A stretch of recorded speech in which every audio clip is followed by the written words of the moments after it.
Have you ever ignored a feeling and later realized it was trying to guide you someplace? Somewhere along the way, many of us were taught not to trust ourselves. Today, I want to talk about what it takes to trust yourself again and again and again.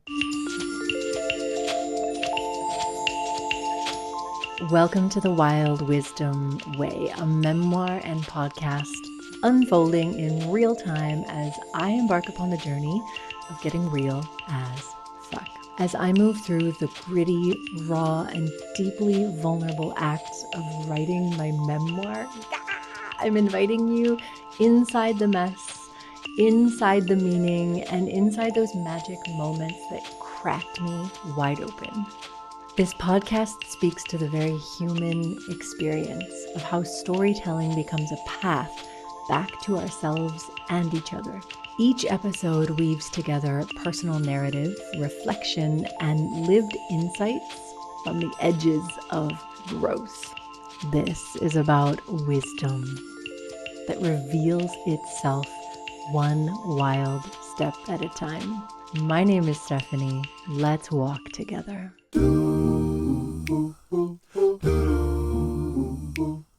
This episode centers on rebuilding trust with yourself, your body of emotions, feelings, intuitions, inner knowing, especially after years of outsourcing your authority or overriding your truth. Guess what? We've all been there. As always, I want to change the narrative. I want to reposition feelings as not obstacles to clarity and not something to poo-poo, push aside and buck it up and stop feeling and get on with life. No, I want you to start to see your feelings as data, guidance, wisdom. There's so much there. So let's first explore how and when we learned to distrust our feelings.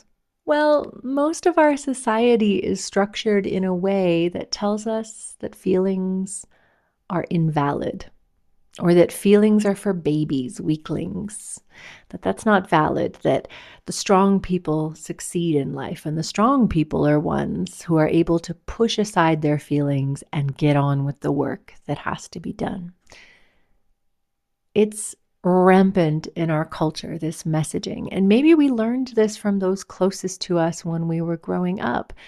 Maybe we fell and we cried and we felt something and we were trying to express it. And maybe the adults told us, just stop crying, get over it. Come on, you're all good. Maybe they discounted our feelings. And so we started to learn that our feelings don't matter, that our feelings are irrelevant. They're just nuisances that get in the way. Throw them aside, get on with life.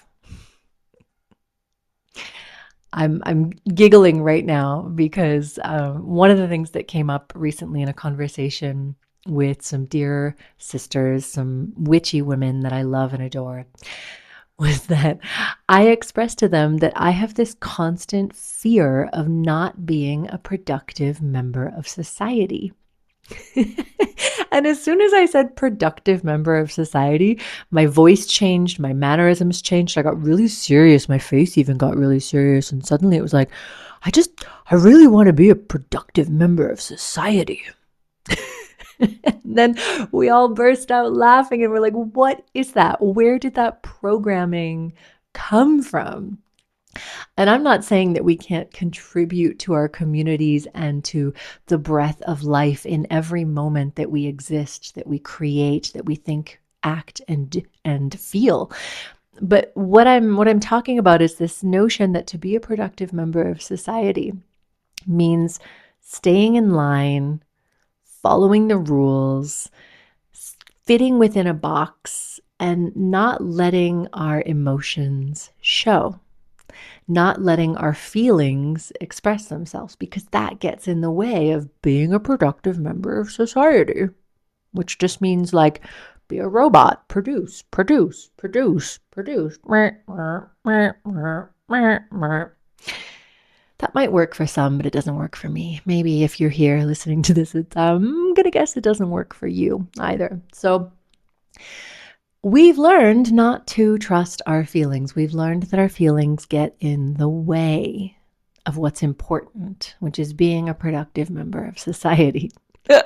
Again, I laugh saying this because it's hilarious that like that program is so deeply entrenched. It's hardwired in us. Let's even look at the way our society is structured. Monday to Friday, 9 to 5 work days. That suits the masculine. The masculine, their rhythm, so to speak, is on a 24-hour clock.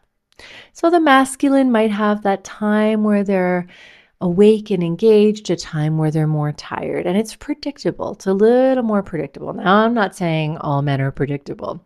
Far from it. But the masculine energy runs on a rather predictable rhythm. The feminine, let's look at that. Let's look at the menstrual cycle and how from every like 26 to 32 days, every woman's different, by the way, and it varies greatly how long a woman's cycle is. But within that cycle, there is the early phase right after the bleed where a woman starts to come into her energy, enthusiasm, that newness, that freshness. It's exciting, starting new projects, socializing, leading up to ovulation, which is like peak energy production. Why is it peak energy production? Because the body wants to get laid. It's like, I got energy to get laid and get pregnant. That's on a very biological level. But then after ovulation, a woman's cycle is, it's like, okay, now we're like less and less and less and less and less energy moving towards the bleed, which is a period of slowness, of release, of integration, of decomposing and composting everything that has just come through that last cycle. And so a woman does not necessarily function in a Monday to Friday, 9 to 5 world. And yet we've forced ourselves into this box. Most women, we feel that in order to succeed, we have to be like a man. And men tell each other, don't cry, buck it up. Your feelings are useless. This is the narrative. It's changing, by the way. Thank goodness it's changing for men and women. But for most women who feel like, yeah, I want to have a level of success in life, whatever that means to you, we've been told that we've got to be masculine in order to get there. We've got to fit within that paradigm. And that means not trusting our feelings. That means our intuition is just woo. You know, this term woo, like poo-poo, it's just silly. It's silly little child's play, this intuition. Oh, these women following their intuition. How cute. No, how fucking powerful. Once upon a time, societies revered women's intuition. Once upon a time, it was understood that when a woman was bleeding, she was in direct connection with spirit, with the web of collective consciousness. A woman in her bleed time was so wise, and that wisdom was so revered that people would give her space, bring her food, bring her whatever she needed, and she would come out of that bleed period with wisdom for the community, and the community received it with reverence. So nothing's actually changed. We all still have that wisdom within us. The only thing that's changed is not inside us, but outside of us. Our culture has told us that our wisdom is baloney, right? So perhaps even just sharing that triggers some recognition within you, a resonance within you that's like, yeah, there's something there. Let's dig in a little deeper. I'd be willing to bet that every single one of us has had multiple experiences of clear, intuitive guidance. Maybe you've had a moment where you feel in your gut something to be so true, and yet you don't follow it. In fact, you do the opposite of follow it. You ignore it and you go a different way. And when you go a different way, you experience the consequences of that because your gut knew which way to go and you ignored that. Or your body felt which way to know, or you had a clear vision of which way to go. But that meant being willing to go a little bit against the grain, against the status quo, to be a bit woo and to say, hey, I can't explain this rationally, but I just have a feeling and I need to follow that feeling. Most of us have been taught and we've learned a feeling is not enough. You need to be able to rationalize it. You need to be able to intellectualize it. You need to be able to explain yourself. And I want to say right here, right now, the Wild Wisdom Way is about not fucking explaining yourself. You don't owe anybody an explanation. Your feeling, your knowing, your intuition is enough. I feel like I want to shout this from the rooftops. I feel like I can't say it loud enough and I can't say it enough times. You do not need to explain your choice to anybody. Your knowing is enough. And let's talk about discernment, right? Because sometimes it can be unclear. And I think this is really important to note. Sometimes we're not sure. And, the clients that I work with who are on this wild wisdom journey and tuning back into their bodies and reclaiming their voice, a lot of what comes through is they're saying, how do I know what's true? How do I know what's actually intuition and inner guidance? And how do I know what's just more chatter? And I think that's a really great question. And so I bring it home to the body. Always bring it home to the body. And the more that we bring it home to the body again and again and again, the more intimate we get with knowing the subtle nuances and signals within our body. And it's as simple as this. A yes in your body feels expansive. There might be some nervousness around it because saying yes to something, like let's say a new relationship or saying I love you for the first time, like that it feels like I'm nervous, I'm shaking, and yet it feels expansive, right? Like there's a literal expansion happening in your body when you feel that inner yes. When you feel a no in your body, you will feel contraction, you will feel tension, you will feel tight, you will feel heavy. Whereas that yes feels expansive, it feels open, it feels lighter. It's like the minute you acknowledge that yes in your body, it's like a burden, a weight just lifted off your chest or off your back. And it's like, oh, okay. Yes, fear is present. Yes, anxiousness is present. And yet the deeper feeling is this expansive yes. It's that simple. And it takes a lifetime to learn because these bodies don't come with instruction manuals, do they? It takes a lifetime to learn our bodies, to learn our rhythms, to learn what a no feels like, learn what a yes feels like, and to learn to trust that. And so the more we start to honor those feelings within, the more we have that direct feedback. So you'll have experiences where you feel that, okay, it's a real clear yes to go this way. And you go that way and you're shown why. And you get that affirmation that says, see, this was the yes, good job. And you pat yourself on the back and you highlight that in your brain and in your body. You're like, now I know what that feels like. I'm going to remember that next time. On the other side, you also, I'm sure, have that moment where you feel a yes in your body, but you don't honor it. You go a different direction. And the consequences are what the consequences are. And you feel that and and you experience perhaps a little more suffering than you needed to. But it's necessary for you to learn, that's what it feels like to not honor my intuition. That's what it feels like to go the opposite way. And I get kicked around by life a little bit. And then I come back to center. I'm like, okay, begin again. All right, what are the feelings in my body? So we need these moments of feedback. And I think this is super important to note that the wild wisdom way is not about getting it right all the time. Absolutely not. It's about getting it wrong a lot of the time. We get it wrong so that we can feel what that feels like. So I can feel, wow, that did not work out. That was a really unwise choice. I did not follow my intuition there. And wow, shit got really messed up. And now I know what that feels like. We're in this human experience to learn, to grow, to have experiences. And so that doesn't mean we always get it right.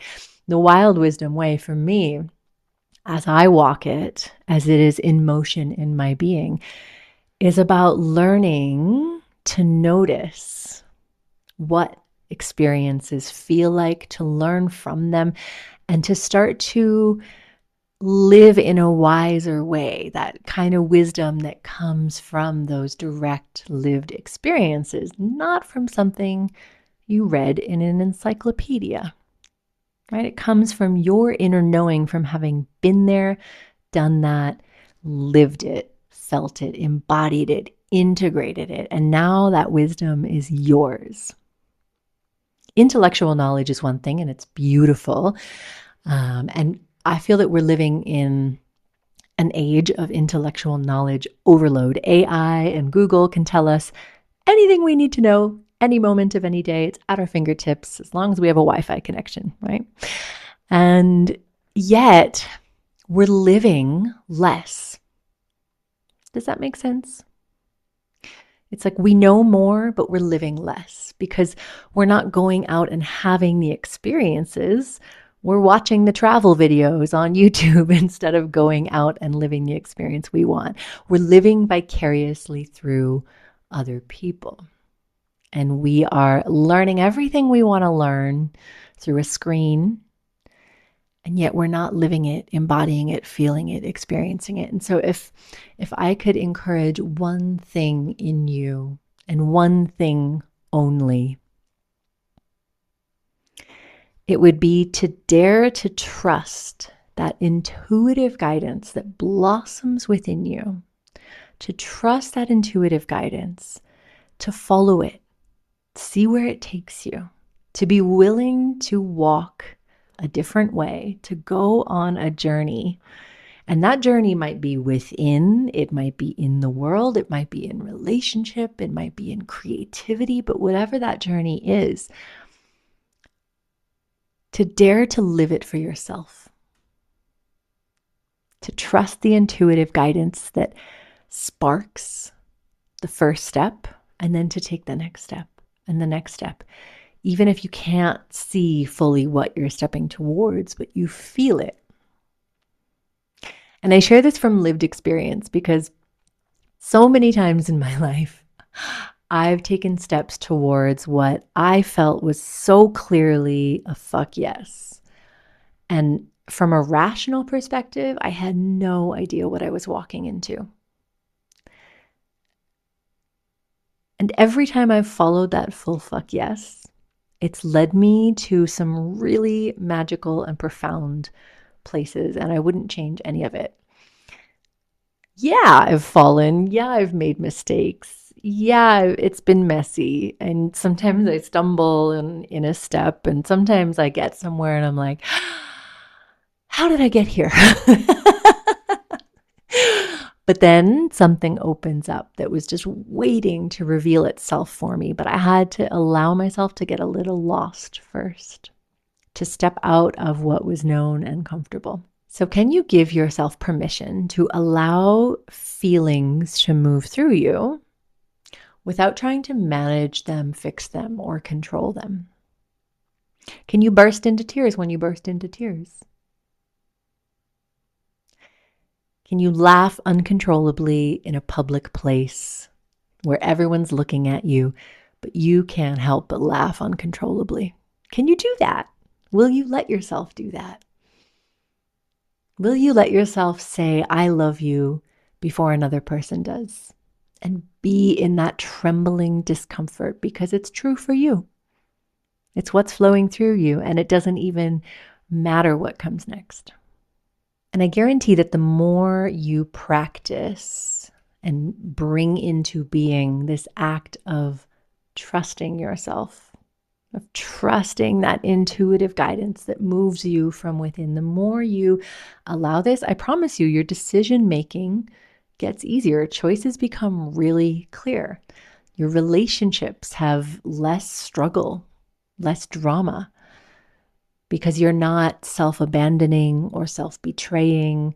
You're not telling little lies just to appease a situation in the moment. You're getting to the heart of the matter when it matters, because you know. And you're willing to say, I don't know. I think that's if the second most important thing I could leave you with is to be willing to say, I don't know. And this is a big one for me. I'm really fucking stubborn, and I was really fucking stubborn. I'm changing that narrative, and I like to think I'm right. My ego likes to think it's right, and the big journey for me has been on this wild wisdom way, learning to acknowledge and name when I don't know, and to say I don't know, rather than try to come up with an answer just because I look smart and yeah, look at Steph go. It's like, actually, I don't know. And that might show up in a life choice. Maybe I have a choice to make. And in the moment, it's like, I actually don't know. I'm not getting any clear intuitive guidance right now. I don't know. And it's okay in those moments to pause and just say, okay, if I don't know and it's not clear right now, I don't need to take any steps. I can actually pause, even though that goes against a society that is on full fast forward. I can pause. You can pause. We can choose to pause, to take a time out and say, okay, if it's not clear, if I don't know, let me take a moment to feel. That moment might be like 3 days, 4 days, whatever, a month, 3 years, it doesn't matter. That sacred pause is everything in allowing us to come back to that embodied sense of presence. And in that embodied sense of presence, clarity reveals itself. That intuitive inner guidance reveals itself sometimes in the quietest whisper, a quiet whisper that we weren't able to hear before because life was so loud and busy and noisy. And so to acknowledge I don't know is a great stepping stone to bring you back home to yourself. So, my friends, I'll leave you with this. If you feel that you've been having difficulty in trusting yourself, knowing what's intuition and what's noise, bring it home to the body. What do you feel? Start to get curious about what a full yes feels like in your body, that expansive, open, light, effervescent, full yes. And start getting intimate with what a no feels like in your body, that contractive, tight, tense, small no. The more you get comfortable with these feelings and the more you receive that direct feedback, the more you will feel inspired to move from that place of feeling, from that place of felt, embodied, intuitive guidance. That's wisdom. In fact, that's the wild wisdom way in a nutshell. We can just leave it here. We don't need to continue. But we will continue in the next episode.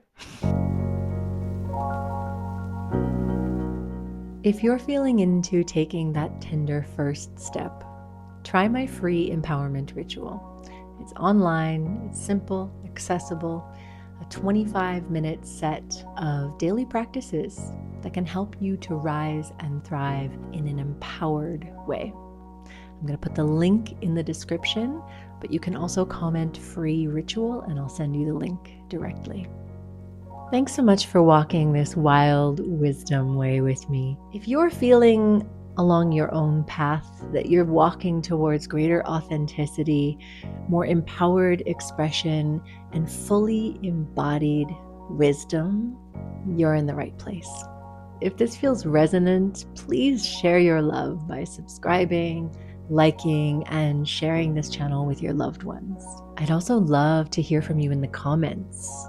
How's this landing in you? What feels alive for you? What's moving through? Let's talk about it. See you in the next episode. Much love.